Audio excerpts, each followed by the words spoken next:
नमस्कार सर्वांना, कशा आहात सगळे। तर माझी बघा आता कशी गडबड चालू आहे, कारण मी सकाळपासून आज शिलाईला बसल्यामुळं का नाही माझे 1-2-3 ब्लाऊज शिवून झाले, कारण गिरायकाचे पण तेवढेच आहेत, घरातले पण आहेत। त्यामुळं मी आता कसं नवीन साड्या काढल्यात देवाला जाण्यासाठी, त्यामुळं मी मग आता ते माझं पण शिवायची गडबड चालू आहे आणि गिरायकाची पण गडबड चालू आहे। तर म्हणलं आज आपण लवकर घरातली कामावरून लवकर बसूया शिलाईला। तर आता मी सकाळपासून बघा माझे 2-3 झालेत ब्लाऊज शिवून। तर आता हे बघा ही तिसरा आहे, हे बघा हे असं शिवलंय, तिसरा आहे, अजून याला जोडाजोडी करायची सगळी। आणि नंतर ना मग यात्रा कुणाची आहे, तर आई येडेश्वरीची यात्रा आहे। तर चैत्री पौर्णिमेला ही यात्रा म्हणजे भरती आणि मोठी असती, 5 दिवसाची यात्रा असती बघा, 5 दिवसाची असती ही यात्रा। तर आपली आता 23 तारखेला 22 तारखेपासून चालू होते, तर 23 तारखेला पौर्णिमा आहे। तर नंतर ना आता मग आपण म्हणजे भरपूर लोक येतात। तर जर कुणाला माहीत नसेल आई येडेश्वरी, तर ही बार्शीच्या साईडला आहे, बार्शीकडे येते ती, येरमाळा गाव, येरमाळा। यूट्यूबवर टाकलं तर सर्च केलं तर पण म्हणजे समजते असं। तर चांगली म्हणजे मोठी यात्रा भरती। मी असे आधीमध्ये जाते, पण यात्रेला पहिल्यांदाच निघाले। तर तुम्ही पण या आणि आई कशी आहे बघा, कारण आता आई तर बघायला मिळतच नाही, कारण गर्दी खूप असते। त्यामुळं आधीमध्ये गेलात तरी श्रावण महिन्यात पण यात्रा असते, तर तुम्ही श्रावण महिन्यात जाऊन बघू शकता। आणि मस्त असते यात्रा, आई कशी आहे बघा, आणि छान वाटतंय, म्हणजे गेल्यावर प्रसन्न वाटतंय। आणि तुम्हाला आणि तिथं पण गेल्यावर मी तिथलं पण व्हिडिओ टाकणार आहे, तुम्हाला मी। तर तुम्हाला म्हणजे जिथं जिथं गेलेले ठिकाण आहेत तिथलं मी व्हिडिओ टाकणार आहे, तर तुम्ही नक्की बघा।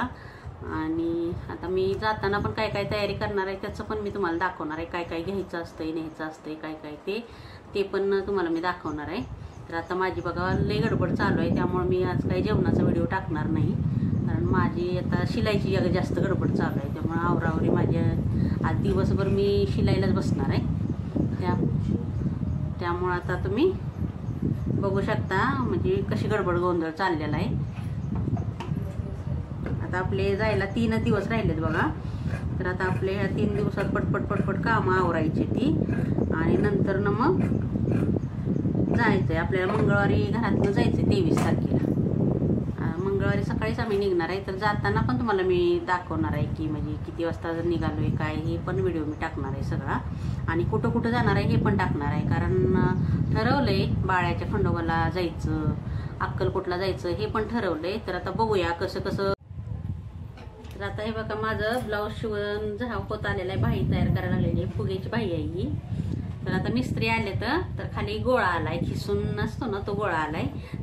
तर आता मिस्त्री गोळा आणायला गेलेत। तर आता आपण खाऊया, कारण तुमच्या इकडे गरमी आहे का सांगा बरं।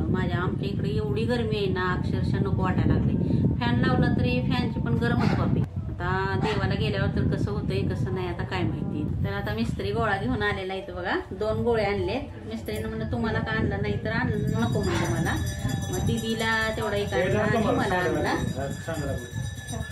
ठेवा खरे, ठेवा असं काय आणलंय हो, सगळं गाळत फुटल्याला आणलं काय। हे बघा सगळा गोळा असा गाळत आणलाय मिस्त्रीनी, मी आता खाते,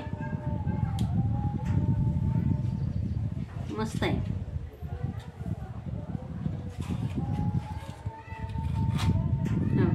हा गोळा तुम्ही खाता का असला गोळा कधी? मी कधी तर खाते, मला आवडतो।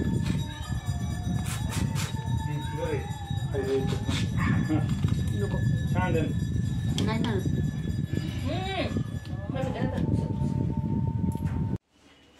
आता बघा आपलं पार्सल एक 2-3 पार्सल मागवलेली आहे ती.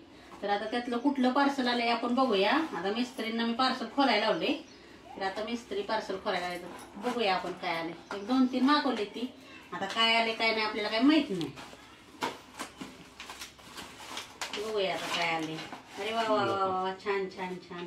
दीदीसाठी आले की लागायची. हा, ग्रंथ ठेवायसाठी स्टँड मागवलं होतं ते आले आता. तर आपल्याला ही गरजेचं आहे जास्त. तर ती आले आता, कारण 30 तारखेला पारायण गुरुचरित्राचं पारायण चालू होणार आहे. तर त्याच्यासाठी आपली दीदी बसणार आहे पारायणाला. तर त्याच्यासाठी मी मागवलं होतं. तर ती आले बघा. आता ह्याच्यावरती ग्रंथ ठेवून वाचायला म्हणजे बरं पडतंय ना, असं खाली ठेवायला लागत नाही किंवा पाठ घ्यायला लागत नाही खाली. त्यामुळे स्टँड मागवलेलं. तर आता हे आपल्याला कितीला बसले स्टँड? एकच नंबर आहे. तर आता हे आपल्याला बघा 150 रुपयाला बसलंय ऑनलाईन. तर छान आहे. असं आपण गावात आणायला गेलं तर 200-250 तरी कमीत कमी 200 तरी घेतील त्याला. तर आता हे 150 रुपयाला बसलंय बघा आपल्याला स्टँड. आणि छान आहे म्हणजे असं मस्त वाटतंय आणि व्यवस्थित त्याच्यावर ग्रंथ पण व्यवस्थित बसणार आहे. तर आता आपण मिस्त्री